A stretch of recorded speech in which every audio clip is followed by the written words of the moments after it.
Bonjour amis poissons, c'est Pauline.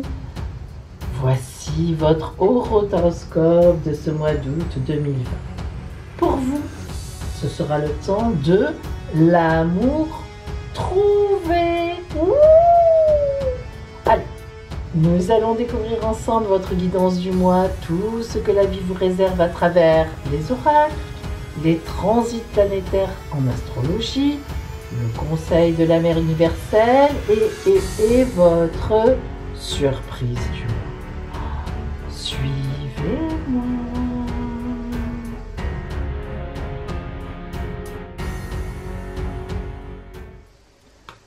Nous allons précisément découvrir maintenant votre guidance de ce mois d'août.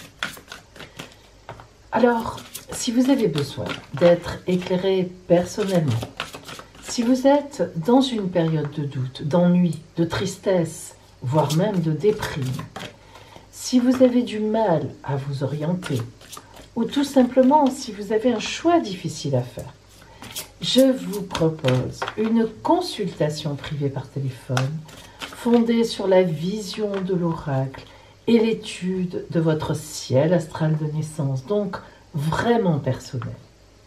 Cette guidance très complète répondra vraiment à toutes vos questions. Alors, appelez-moi.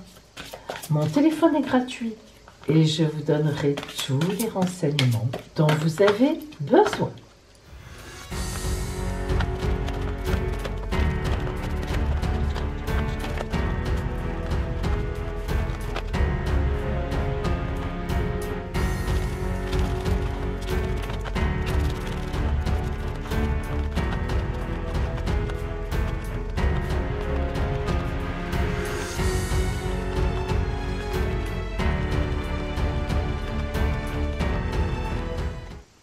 Alors, voyons votre énergie générale en ce mois d'août, Poisson, le fil conducteur de votre mois, l'énergie principale. Oh, le jugement. Alors, le jugement, l'arcane 20 du tarot de Marseille, c'est la carte que je préfère. En effet, le jugement nous montre évidemment l'archange Gabriel qui sonne le jugement dernier, c'est-à-dire qui sonne le réveil des morts. Vous voyez que ici nous avons encore 2 anges ou 2 membres de la famille, peu importe, et la morte, le mort, se lève, se réveille et se lève. Cette carte, elle est toujours synonyme d'un nouveau départ, certes, mais d'un nouveau départ, par un appel. C'est-à-dire que la vie vous appelle, et vous suivez le mouvement, vous prenez le train en marche, comme on dit, et donc vous vous orientez vers ce qui vous appelle. Vous êtes en plein dans la lignée, et ce qui vous appelle est évidemment extrêmement positif. Allez, on rentre dans le détail.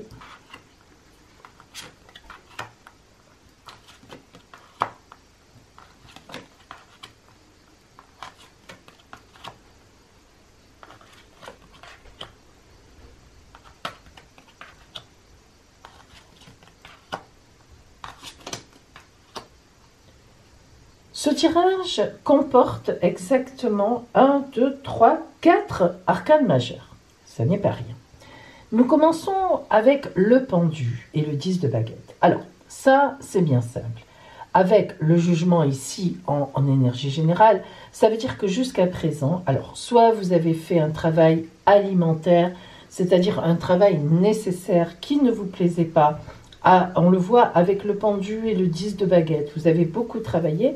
Et en ce mois d'août, tout cela va changer. Soit, si vous voulez, vous avez fini des études importantes, longues, ou en tout cas qui ont été longues pour vous, là encore, qui ont vraiment qui ont demandé beaucoup de travail.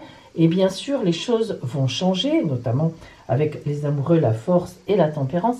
Et ou bien, alors, vous avez été dans un couple qui ne rimait à rien, qui ne rimait plus à rien pour vous. Il va y avoir un changement. Vous voyez, en fait, si vous voulez, ce que ça signifie, le pendu nous montre, avec le 10 de baguette, que vous avez, pendant une longue période, fait beaucoup. Vous avez beaucoup agi, vous avez beaucoup travaillé, vous avez beaucoup aidé voilà, vous avez été là beaucoup pour les autres et vous avez été en même temps en sacrifié. Eh bien, ce mois d'août, c'est un tournant. Le jugement nous montre que ça y est, vous allez pouvoir prendre votre envol. On vous appelle à autre chose, on vous appelle vraiment au démarrage de votre vie. Les amoureux, qui n'a rien à voir avec les amoureux, hein, disons-le tout de suite sur le principe, mais nous montre que vous êtes à la veille d'un choix à faire, enfin de choix en tout cas, qui sont possibles, qui arrivent vers vous. Le 2 d'épée et le 3 de baguette nous montrent toutes les possibilités. Le 2 d'épée, c'est une dualité en vous, c'est-à-dire que vous réfléchissez vers quoi je vais, comment je vais m'orienter, qu'est-ce que je vais faire, qu'est-ce que je vais faire de tout ce que j'ai fait jusqu'à présent et comment je vais appliquer tout ça. Et le 3 de baguette, lui, matériellement, nous montre toutes les choses qui viennent vers vous. Vous voyez, tous ces navires, ils sont 5. Il y a de l'amour aussi qui vient vers vous.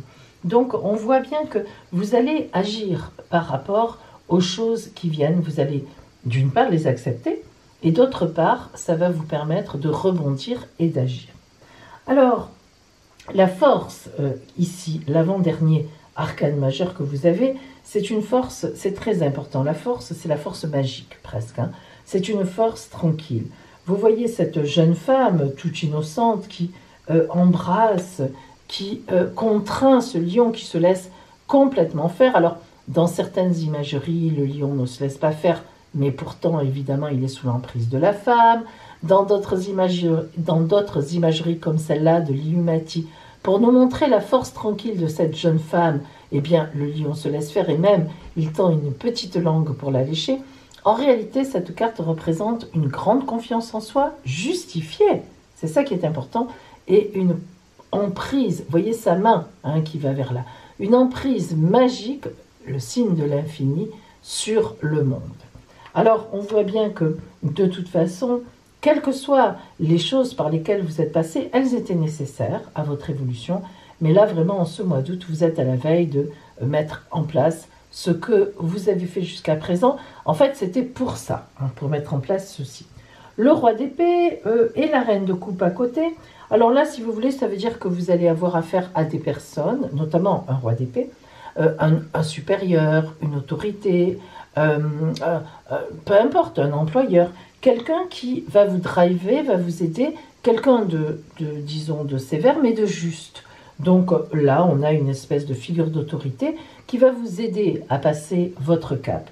Et puis, la reine de coupe nous montre on est aussi dans un temps d'amour. Donc, il ne faut pas oublier le côté sentimental, où effectivement, il peut y avoir tout simplement un choix sentimental aussi, grâce à une rencontre, grâce à quelque chose qui vient vers vous. Parce que là, on a vraiment une annonce, quelque chose qui vient vers vous, une grande nouveauté. C'est un réveil, hein, c'est pas compliqué. Donc, en amour, vous pouvez très bien, on peut tout à fait envisager une vraie rencontre qui soit un vrai réveil pour vous. Alors là, vraiment, on est sur le réveil. Et puis, la tempérance nous montre que à la fin du mois, eh bien, vous êtes sur quelque chose de serein, sur une paix. Vous savez que vous allez vous diriger à la rentrée vers quelque chose ici qui est posé, qui existe, qui est réel. Vous sentez qu'on vous a réveillé, vous sentez qu'il y a un chemin qui est prévu pour vous, amoureux ou autre, mais quelque chose est prévu et ça se sent. Alors voyons maintenant les étincelles divines qui viennent à vous.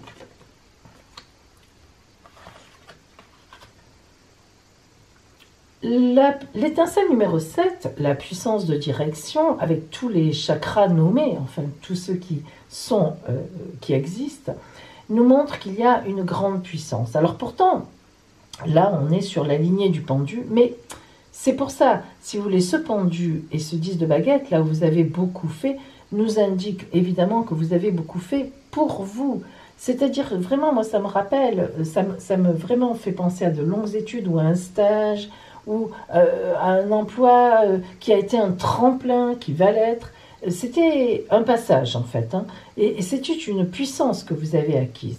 Et puis la sagesse du temps, évidemment l'étincelle numéro 9 avec cette ermite qui est là, et cette tortue à qui il montre la route, la tortue qui va lento va sano, lentement mais sainement, eh bien elle va arriver au livre de la connaissance, elle prendra son temps, mais ce qui est certain, c'est qu'elle y arrivera, guidée par l'ermite. Et le dauphin nous rappelle l'amour, le guide, le phare qui guide. Donc la sagesse du temps, c'est-à-dire ce temps que vous avez pris, ce temps qui était comme ça indispensable, eh bien vous êtes formé, vous avez fait des études ou bien vous avez travaillé quelque part, eh bien ce temps était indispensable. Aujourd'hui ce temps est fini et vous allez pouvoir effectivement, véritablement passer à autre chose. Et enfin, oh bah écoutez, la force créatrice juste à côté de la force, c'est la même carte. Alors là on insiste, l'étincelle insiste vraiment sur la force, ces fameuses capacités que vous avez gagnées et qui sont réellement en vous. N'oublions jamais aussi que la force est une carte de grande passion amoureuse. Et oui, hein, là on pense aussi à ça parce que c'est très important et que si vous voulez, ben, la force, elle nous parle de passion, elle nous parle de Graal, coupe, as de coupe, amour trouvé, passion trouvée. Donc on est vraiment ici sur des choses qui s'entament, des choses où il y a un réveil, un éveil, comme si vous sortiez d'une certaine torpeur qui avait été nécessaire cependant pour votre avancement. Mais on dirait bien que, franchement, la vie s'ouvre à vous sous toutes ses formes et surtout sous la forme de l'amour. Et bien justement, maintenant, nous allons rentrer dans le côté strictement relationnel. Amour, relation avec les autres. Et ça, c'est maintenant, suivez-moi.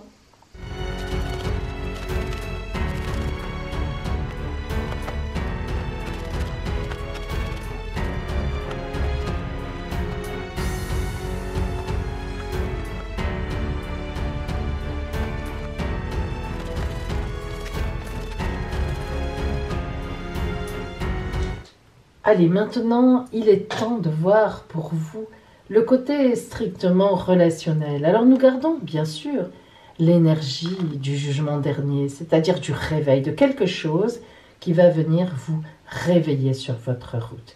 Mais voyons l'énergie relationnelle de ce mois d'août pour vous, poissons. Concentrez-vous vers la lumière. Ah, alors lorsque cette carte apparaît, cela veut dire que, vous voyez, avec le tournesol, qui est une plante héliotrope, c'est-à-dire qui tourne sa fleur vers le soleil. Et oui, le soleil fait sa course, et bien le tournesol le suit. Alors, concentrez-vous sur la lumière. C'est vraiment, on vous dit, abandonnez-vous à la lumière. Le destin va frapper pour vous. Vous n'avez rien à faire. Évidemment, cette carte du jugement avec l'abandon à la lumière, c'est très clair. Hein. Alors, voyons votre posture actuellement. Ah, nous avons les heureux hasards. Vous voyez, c'est tout à fait dans cette lignée-là. C'est-à-dire qu'il y a des moments dans la vie où l'on doit forcer, où l'on doit faire quelque chose, où l'on doit avancer, on tente un truc, on en tente un autre. Mais là, au point de vue relationnel, vraiment, quelque chose va venir vers vous qui va vous réveiller. Donc, les heureux hasards, c'est le temps, c'est vraiment le temps pour vous de laisser le hasard faire. Et le hasard va faire. Voyons ce que vous ressentez intérieurement. On voit que vous êtes passé par un temps de purgatoire. Le purgatoire, c'est jamais très sympathique parce que c'est ni l'enfer, bah oui, ni le paradis, c'est au milieu. Le purgatoire, c'est souvent quand on a besoin de faire un travail sur soi-même, où on a beaucoup souffert, ou bien, et puis on se guérit, hein, c'est une guérison.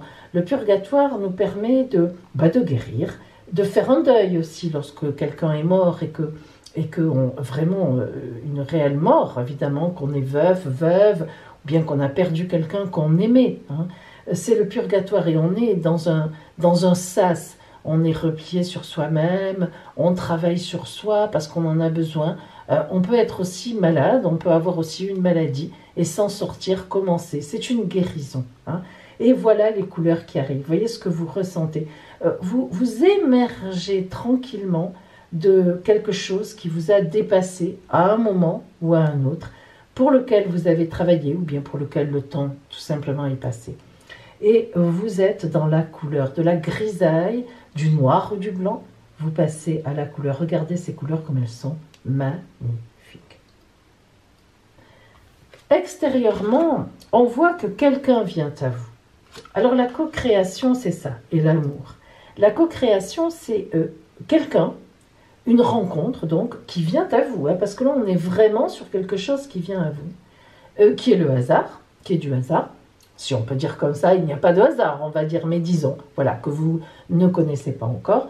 Et cette personne, vous allez la connaître, comment dire, la côtoyer. Alors la côtoyer à travers le travail, dans votre quartier, la côtoyer parce que c'est une femme ou un homme qui connaît des amis à vous. C'est la co-création, ça indique une mise en amour, un petit peu avec une montée progressive. Ça ne veut pas dire qu'il n'y a pas de coup de foudre et qu'il n'y a rien qui se soit passé. La première fois, pas du tout. La co-création, c'est beaucoup plus qu'un coup de foudre, c'est presque le hasard heureux, c'est-à-dire c'est presque une évidence. C'était une évidence. Et l'amour arrive donc extrêmement rapidement. Donc là, il n'y a rien à dire. Sur votre route, il y aura certainement en ce mois d'août une rencontre qui ne sera franchement pas anodine et qui va vous réveiller de beaucoup de choses. Voyons un peu la conclusion de l'oracle. Ah, Madeleine. Madeleine, c'est tous les possibles. Madeleine, c'est la carte la plus forte de cet oracle-là. C'est la confiance totale, la confiance dans l'amour de elle, de l'amour qui est avec elle. On voit les yeux fermés, mais on voit un énorme en même temps, tout passe entre eux. On sent presque l'amour qui est là, une confiance sans parole. C'est l'attitude que vous devez avoir vis-à-vis des heureux hasards, vis-à-vis de la lumière, vis-à-vis de l'appel, de l'amour, de tout ce que vous allez recevoir. Et l'étincelle qui vient en vous, eh bien voilà, c'est l'énergie de guérison. Vous avez la terre dans vos mains, l'eau, l'émotion, l'émotionnel, la fleur de lotus, la paix, la sérénité. L'étincelle 14, c'est la guérison, la tempérance, la possibilité des flux qui reprennent un cours très équilibré. Alors nous voyons vraiment qu'en ce mois d'août, eh bien, c'est pas un simple mois de vacances pour vous, hein. C'est vraiment un mois pendant lequel vous allez vivre mais quelque chose d'extrêmement fort qui vous portera très haut, mais surtout très loin. Voyons donc maintenant qu'est-ce qu'a à vous dire la mère universelle, justement, dans ce contexte-là. Comment peut-elle vous aider? Qu'a-t-elle à vous dire? Quelles paroles va-t-elle vous transmettre? Quels conseils pour ce mois d'août, Poisson, pour vous?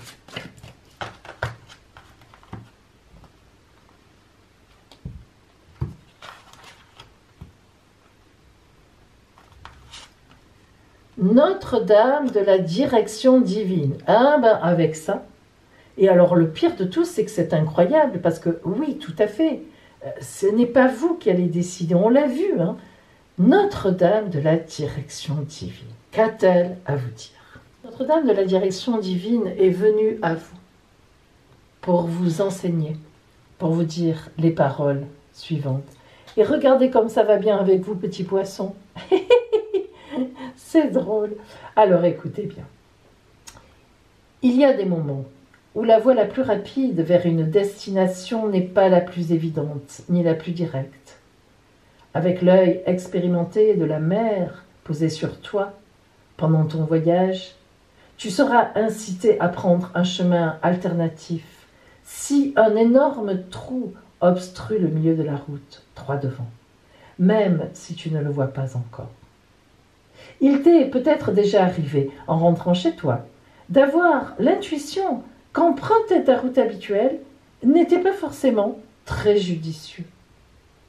Soit tu as suivi ton instinct et pris un autre chemin, en apprenant plus tard qu'un terrible accident avait bloqué la circulation. Soit tu avais ignoré et tu es resté coincé dans les bouchons provoqués par cet accident. Cet exemple ordinaire peut s'appliquer dans d'autres domaines, tu sais. Par exemple, tu cherches à participer à un cours, à postuler pour un emploi, et tu constates que les réponses que tu obtiens sont toutes négatives. Et pourtant, à un moment, un jour, la réponse positive qui viendra sera plus que la bonne. Ce sera celle qu'il te fallait. C'est ce qu'il va t'arriver. C'est ça que l'on appelle la direction divine. Voilà pour vous, amis poissons, Notre-Dame de la direction divine. Poissons, voici les aspects dans le ciel astral par rapport à votre signe et donc quelle influence ils ont sur vous. Alors bien sûr, vous êtes là et vous avez toujours Neptune chez vous.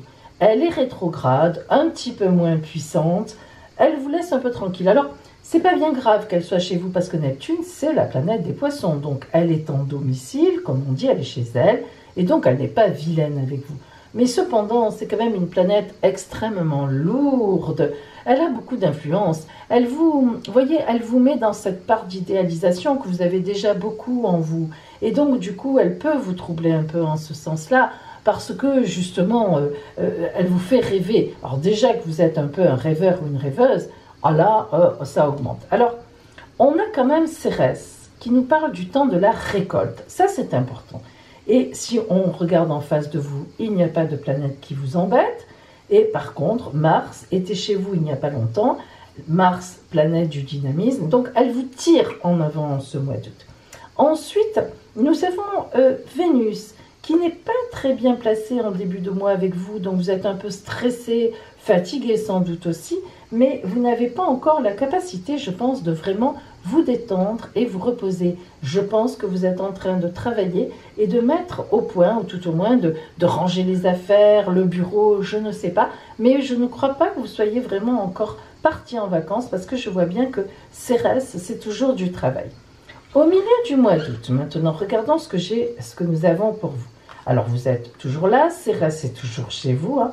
Rétrograde, elle aussi, donc peut-être un peu moins de rangement. Vous commencez peut-être à envisager de lever le pied, mais ce que nous voyons surtout, c'est un très bel aspect maintenant de Vénus et de la Lune qui vient se mettre en trigone avec vous. Alors là, ça, c'est une superbe rencontre.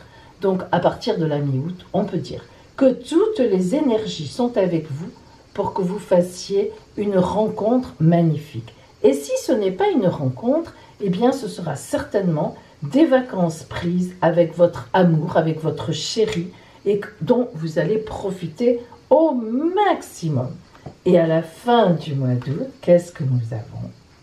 À la fin du mois d'août, bien sûr, vous êtes toujours là, et on a toujours Vénus tournée vers vous d'une excellente façon, y compris en très bon aspect avec Mars, et ça fait beaucoup d'érotisme, beaucoup de séduction.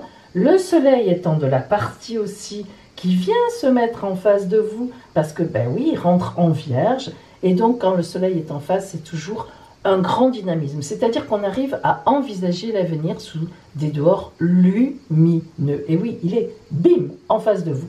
Donc, moi, je peux vous dire qu'en amour, là, si vous ne faites pas une belle rencontre, ou si vous ne vivez pas ce mois d'août pleinement, avec une plénitude extraordinaire dans votre couple, franchement, c'est que vous n'êtes pas à dominante du poisson. Et maintenant, amis poissons, votre surprise de ce mois d'août. La surprise qui arrive. Amis poissons, voici la surprise. Choisissez coquillage gris ou coquillage blanc ou coquillage marron. À vous. Ça y est, c'est choisi. Allez, on va voir quelle est votre surprise. Si vous avez choisi le coquillage gris, un message. Ding, ding, ding, ding, ding. Si vous avez choisi le coquillage blanc, de l'amour, l'amour toujours. Et si vous avez choisi le coquillage marron, une grande nouveauté sur votre route en ce mois d'août. Amis poissons, nagez bien dans l'eau, profitez-en. Allez à la plage si vous pouvez. Je vous embrasse bien fort et je vous dis à bientôt.